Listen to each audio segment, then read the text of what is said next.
오늘 그 본문과 설교 제목을 보신 분들은 이 본문에서 어떻게 이 설교 제목을 도출해내지라고 궁금해 하실 수도 있을 것 같아요. 말씀이 육신이 되어 우리 가운데 거하심에 우리가 그의 영광을 보니 아버지의 독생자의 영광이요 은혜와 진리가 충만하더라. 여기 어디에 번역이란 표현이 들어가 있는지 궁금해 하실 수 있을 것 같아요. 그렇죠? 저 사람이 성경번역 선교회에서 왔기 때문에 아마 좀 억지로라도 그쪽으로 끌고 가려고 하는 것 아닌가라는 그런 추측을 하실 수도 있을 것 같은데, 그런데 오늘의 본문 가운데는 우리 모두가 번역 선교사임을 그 정체성을 제시하는 그런 내용이 담겨 있습니다. 그래서 그 궁금증을 가지고 오늘 본문을 같이 보도록 하겠습니다. 요한복음에 관한 이야기를 잠깐 나누고 그 다음에 요한복음 1장에 관한 이야기를 또 잠깐 나누고 우리 1장 14절의 말씀을 같이 이렇게 묵상해 보는 시간을 갖고자 하는데요. 요한복음의 기록 목적이 뭡니까? 라고 물어보면 여러분 이런 질문을 혹시라도 스스로에게 하거나 아니면 다른 사람으로부터 받을 때는 요한복음 20장 31절을 대답하는 구절로 삼으셔야 됩니다. 요한복음 20장 31절에 이렇게 되어 있습니다. 오직 이것을 기록함은 너희로 예수께서 하나님의 아들 그리스도임을 믿게 하려 함이요, 이렇게 되어 있거든요. 예수 그리스도가 하나님의 아들 구세주임을 믿게 하려고 요한복음을 기록했다라고 분명하게 저자가 저작 의도를 제시하고 있습니다. 그리고 그것을 믿고 그 이름을 힘입어서 생명을 얻게 하려고 내가 이것을 기록했습니다라고 요한이 그 이야기를 분명하게 하고 있거든요. 요한복음은 제 삶에 굉장히 시간을 많이 들여서 가장 많은 시간을 들여서 공부하고 싶은 그런 성경책 중에 하나입니다. 요한복음 기록이 한 90% 이상이 마태, 마가, 누가 이 공관복음에 기록된 것이 아닌 내용들이 기록되어 있는 그런 독특한 책입니다. 그래서 복음서이지만 공관복음과는 그 내용에 있어서 차이가 꽤 있는 그런 책이 요한복음이거든요. 그래서 요한복음은 특별한 노력을 가지고 공부해 볼 만한 그런 의미가 있는 책인데, 요한의 기록은 굉장히 교리에 관한 내용이 가득 차 있습니다. 예를 들면 하나님의 아들로서 예수님의 신성에 관한 이야기가 담겨 있고요, 그리스도가 우리의 죄를 대속하고 십자가에서 죽으셨다라고 하는 이야기가 들어가 있고, 그것을 믿는 사람에게 영생이 있음, 영생이 주어짐, 하나님의 아들이 되는 그런 은혜가 주어짐, 이런 내용들이 요한복음 가운데 많이 기록이 되어 있습니다. 그래서 여러분, 이 요한복음은 이 공관복음과 비교하면서도 그렇고 아니면 별도의 책으로도 한번 깊이 있게 공부해 볼 그런 가치가 있는 책인데요. 1장의 시작이 좀 독특합니다. 1장에서는 예수 그리스도를 말씀이라고 이렇게 선포합니다. 예수 그리스도가 말씀이고, 예수 그리스도가 세상을 창조하신 분이고, 예수 그리스도가 생명이고, 예수 그리스도가 빛이고, 예수 그리스도를 영접하는 자에게는 하나님의 자녀가 되는 권세를 주셨다라고 이렇게 얘기하고, 아버지의 독생자라고 오늘 본문 14절에 묘사되어 있고, 세례 요한의 고백을 통해서는 세상 죄를 지고 가는 하나님의 어린 양, 이렇게 기록이 되어 있고요, 41절에 안드레의 고백을 통해서는 메시아 곧 번역하면 그리스도다 라고 하는 이런 내용들이 가득 차 있어가지고 닥트린이 그 안에 예수 그리스도가 어떤 분이신지에 관한 닥트린이 1장 가운데도 가득 차 있는 것을 볼 수 있게 됩니다. 다른 복음서에 없는 독특한 예수님에 대한 묘사는 말씀이다, 하나님의 어린 양이다, 그리고 세상의 빛이다 라고 하는 그런 표현이 요한복음 가운데 들어있거든요. 이런 내용들을 감안하시고 오늘 14절을 보면서 여러분과 함께 세 가지 정도의 묵상을 좀 나눠보려고 합니다. 첫째는 말씀이 육신이 되어, 오늘 찬양 그렇게 선택하시고 임마누엘로 예수님을 찬양하는 그런 찬양을 하신 것에 대해서 너무 감사드리고요, 말씀이 육신이 되어 라고 하는 표현과 우리 가운데 거하심에 라고 하는 그런 표현, 그리고 은혜와 진리가 충만하더라. 이 세 가지에 대해서 조금 더 깊이 있게 보도록 하죠. 여러분 좀 메모하실 준비 하셔야 될 것 같은데 메모하시는 분이 잘 안 보이시는 것 같은데 하여간 메모를 준비하시기 바랍니다. 암기하기 굉장히 어려우실 것 같은데요. 하여간 제가 한번 그 겉면에 말씀드리고 말씀이 육신이 되어 한번 볼까요? 그 말씀이란 단어가 로고스임은 우리가 대부분 알죠, 그죠? 로고스. 이 로고스가 어떤 의미가 있었는지 우리가 성경을 해석할 때에는 오리지널 어디언스 또는 퍼스트 어디언스에게 그것이 어떤 의미였을까를 먼저 이해하려고 하는 것이 중요하다, 이런 표현하죠, 그죠? 유대인들은 하나님을 말씀으로 언급하는 경우가 많이 있었습니다. 그러니까 예를 들면 출애굽기 19장에 나오는 모세가 하나님을 맞으려고 백성을 거느리고 진에서 나오매, 이런 표현이 있거든요. 그럴 때 유대인 성경에는 이렇게 기록되어 있습니다. 모세가 하나님의 말씀을 맞으려고, 그러니까 하나님을 맞으려고라고 하는 표현이 유대인들에게는 하나님의 말씀을 들으려고, 말씀을 받기 위해서, 이런 식으로 되어 있는 거죠.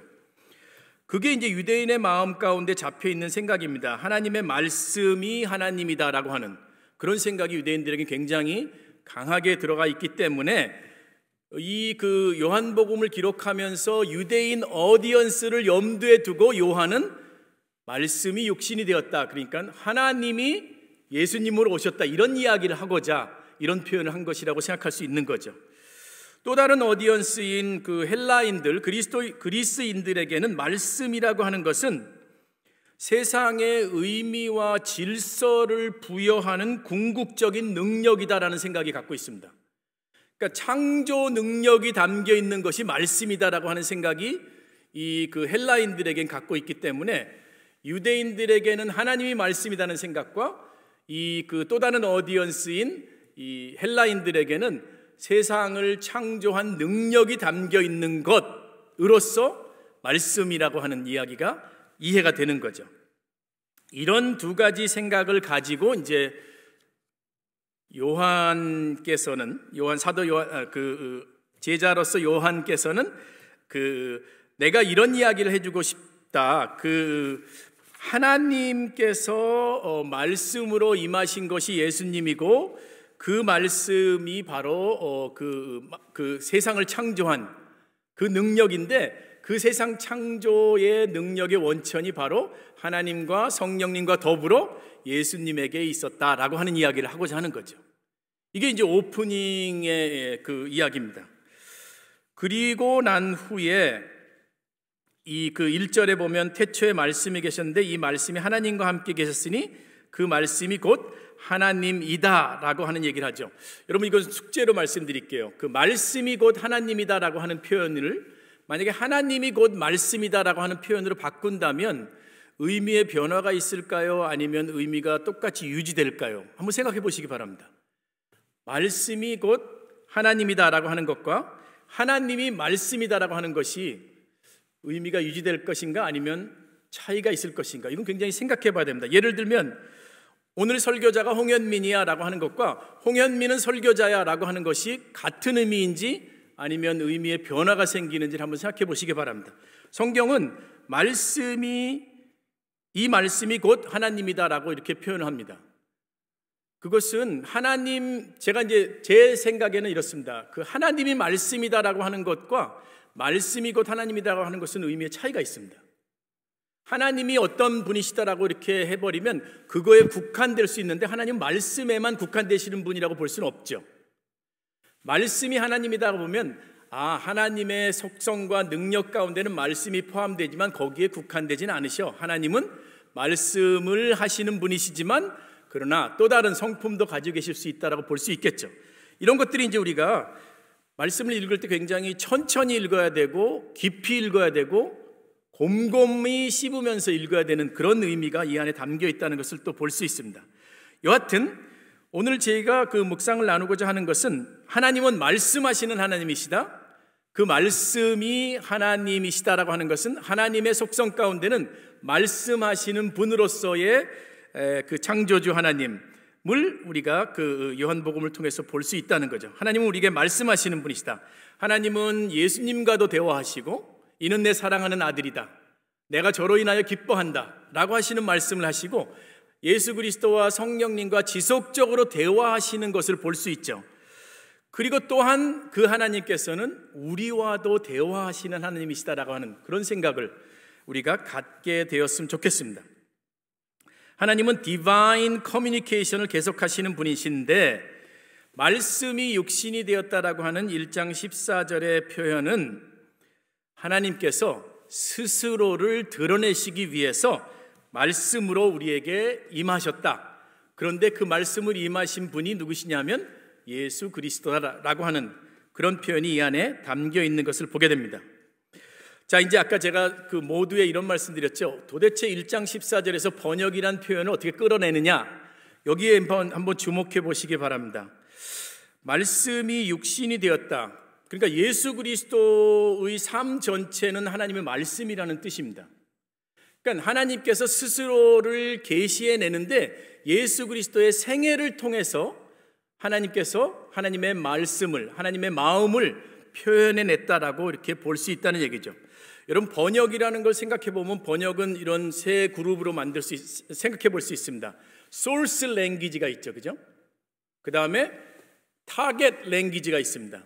어떤 언어를 어떤 언어로 번역을 해내는 게 있죠. 근데 그 안에는 가운데에는 트랜슬레이터가 있죠. 트랜슬레이터는 소스 랭귀지를 이해하고 타겟 랭귀지로 이것을 쏟아내죠. 그런 게 이제 그 번역인데, 이거를 그 이 상황 가운데 생각해 보면 하나님께서 예수 그리스도라고 하는 트랜슬레이터를 통해서 예수 그리스도의 삶으로 하나님을 번역해내셨다, 이렇게 볼 수 있는 거죠. 이게 이해가 되십니까? 그러니까 예수 그리스도의 삶 전체는 하나님의 마음을, 하나님의 성품을 드러내신 삶이라고 생각할 수 있는 거죠. 그래서 이게 굉장히 그 깊은 묵상을 하신 앤드류 월즈라고 하는 이 신학자는 이런 표현을 했습니다. 그리스도를 통해 하나님이 사람이 되었을 때 하나님의 신성이 마치 인류가 번역 대상어인 것처럼 인간으로 번역되었다. 좀 혼돈되세요? 제가 영어로 읽어드릴게요. When God in Christ became man, divinity was translated into humanity. 하나님의 신성이 사람의 삶으로 번역이 된 것이 예수 그리스도란 얘기죠. 그러니까 예수님은 번역가세요. 하나님을 번역해내신 거예요. 당신의 삶으로. 그런 이야기를 합니다. 그렇다라고 한다면 여러분, 그 번역된 책을 읽어보신 경험이 많이 있으시죠? 그렇죠? 그럴 때 번역된 책을 읽을 때 번역상의 그 번역된 그 타겟 랭귀지로 번역된 내용이 잘 이해가 안 될 때는 좀 이런 그 답답함이 들면서 이런 표현을 하시게 되죠. 도대체 원래 원문이 뭐였던 거야? 이런 얘기를 하시죠, 그죠? 그러면서 이 원문을 들여다보고 아, 이게 이런 뜻이었네. 왜 번역가를 이렇게 번역을 했을까라고 하는 그런 얘기를 하시죠.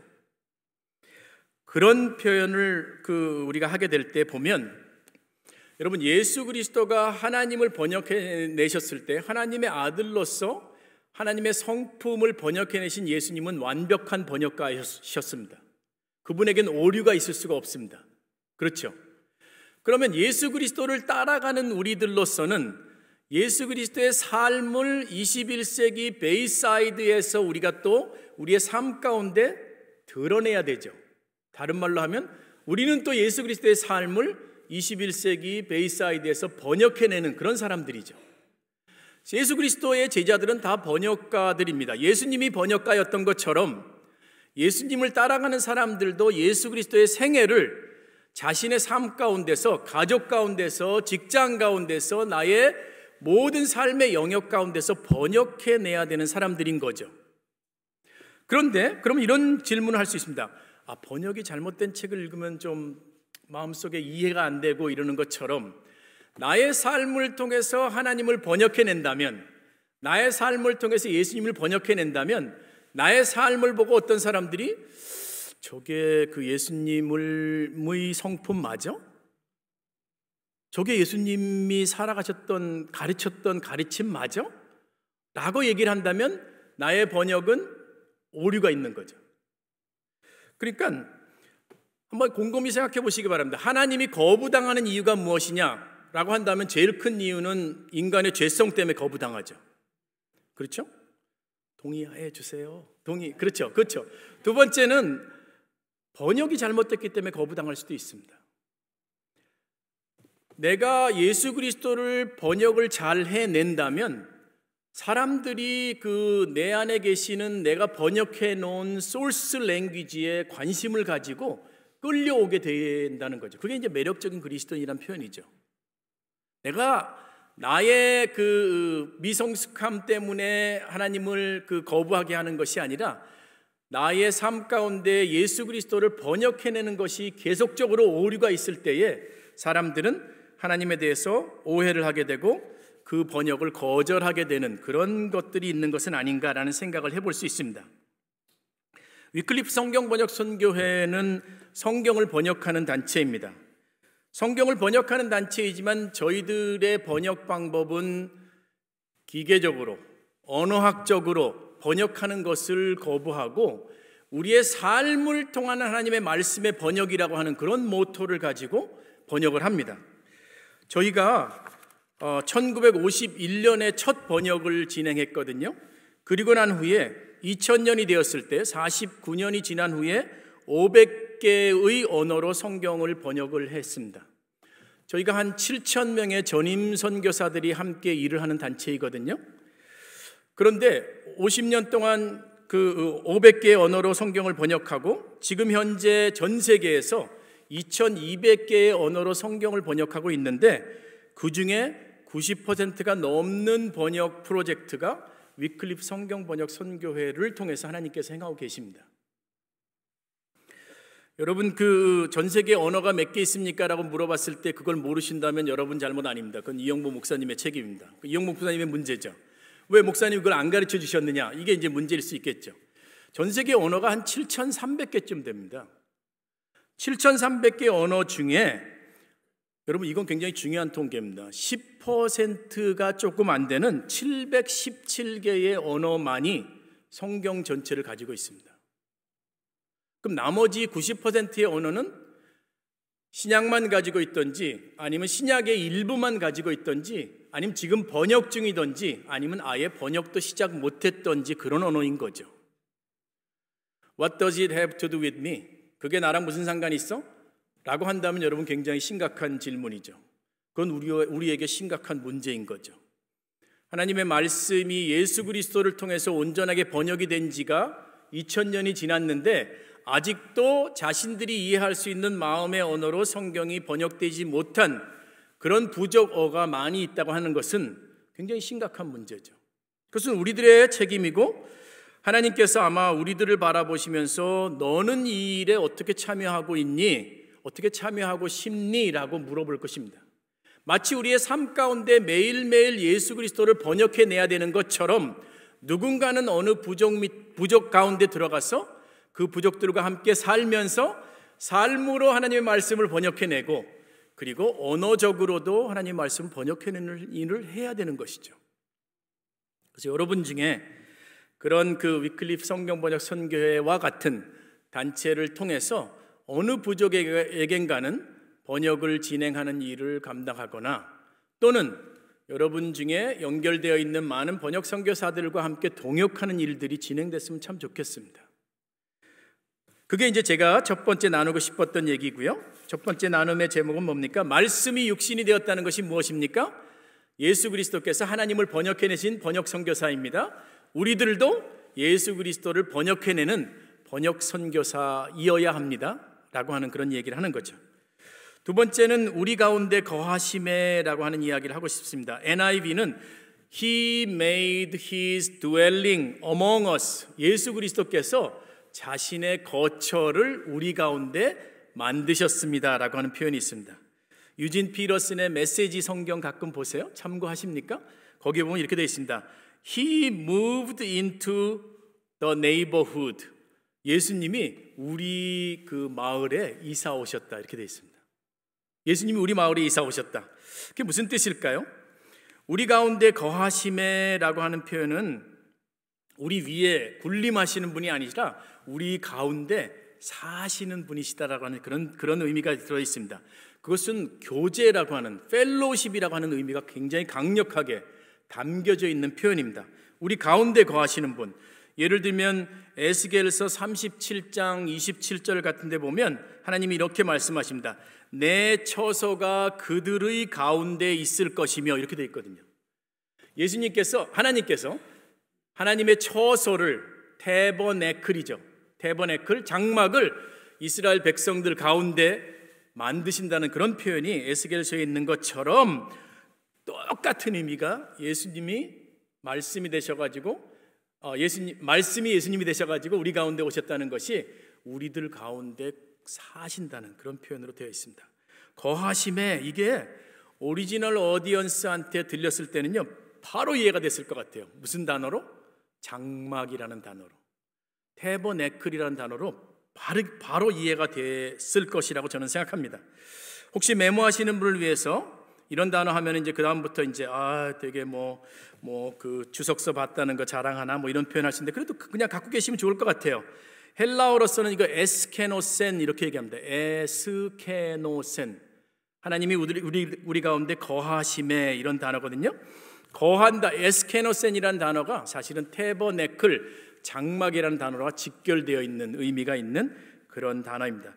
예수님이 우리 가운데 오셨다라고 하는 것은 하나님이 우리 가운데 임재하셨다는 얘기입니다. 장막이 이스라엘 백성들 머무는 곳에 가운데 딱 있었던 것처럼 하나님이 예수님을 통해서 우리 가운데 오셨다는 거죠. 그것은 우리와 친밀한 교제를 원하신다는 것이고, 우리와 가까워지고 싶다는 것이고, 다양한 상호작용을 우리 삶의 전 영역을 통해서 하시고 싶다는 그런 의미가 거기에 담겨 있습니다. 만약에 선교 사역을 볼 때 여러분, 옛날에 선교 사역하는 그 그룹들 보면 두 그룹이 있습니다. 옛날에 뿐만 아니라 지금도 선교사들이 어느 부족에게 가면 자기네 그 선교센터를 만들고 담을 치고 철조망을 감고 유리병을 꼽고 이러면서 접근 금지, 이런 식으로 구별된 생활을 하는 그런 선교사 그룹이 있고, 어떤 선교사 그룹은 그냥 마을 사람들이 살고 있는 집 가운데 하나를 얻어가지고 아무런 장애물 없이, 아무런 보호막 없이 살고 있는 그런 선교사 그룹이 있죠. 예수님은 후자입니다. 예수님은 선교센터를 만드시고 철조망을 치고 유리병을 꼽는 것이 아니었고, 장막이 보호막이 없는 그런 상태에서 그냥 우리와 함께 머무르셨던 것이죠. 이것도 선교 원리 중에서 굉장히 중요한 그런 원리입니다. 교회의 사역 원리 중에서도 굉장히 중요한 원리입니다. 여러분, 만약에 우리 주변에 있는 그 사람들이 이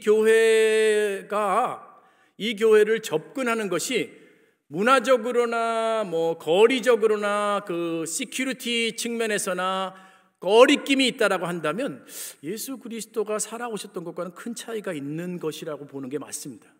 누구에게나 개방되어 있고 누구에게나 액세스할 수 있고, 마치 예수님이 우리 가운데 임재하셨던 것처럼 이 교회는 이 동네 가운데 예수님의 대사들의 모임으로서 임재하고 있다는 것을 우리가 잊지 말아야 됩니다.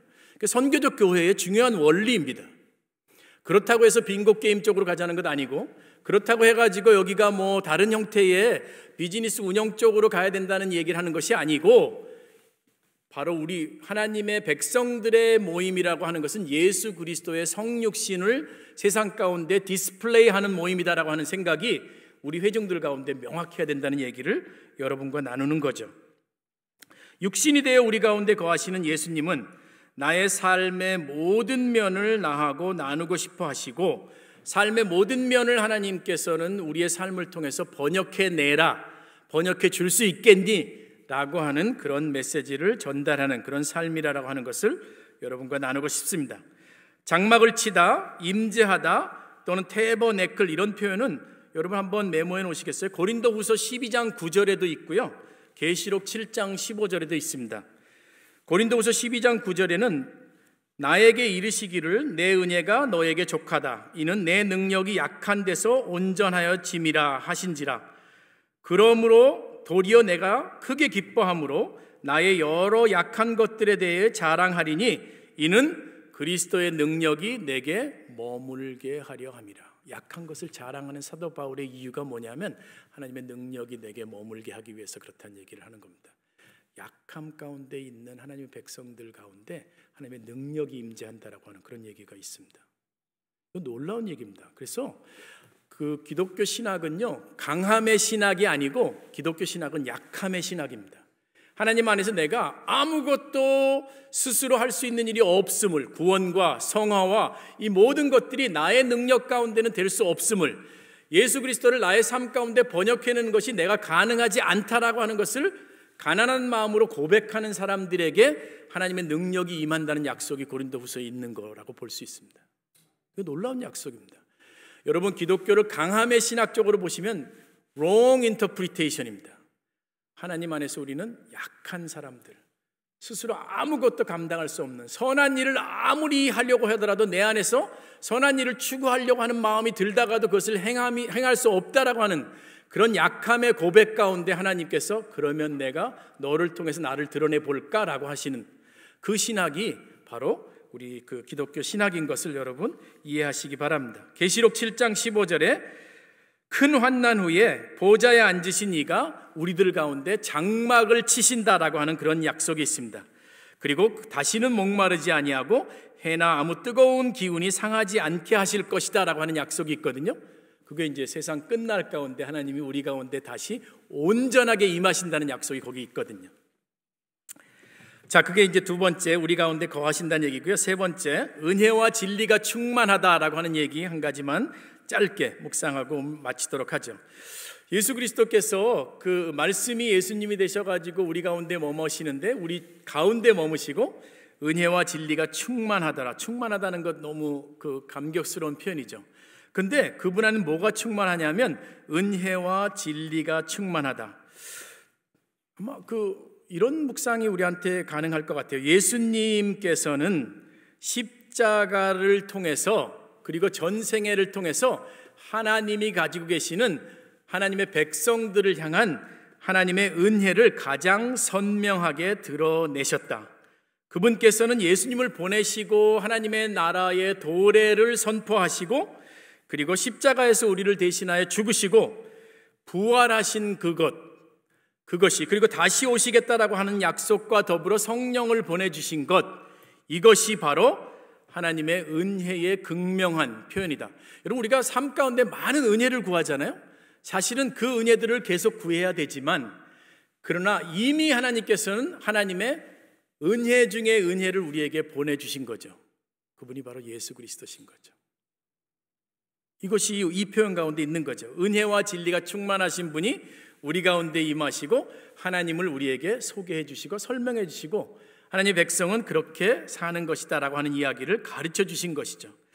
그래서 그분께서 근데 하나님이 그 은혜만 충만하신 분이라면 십자가에서 죽으실 필요가 없으십니다.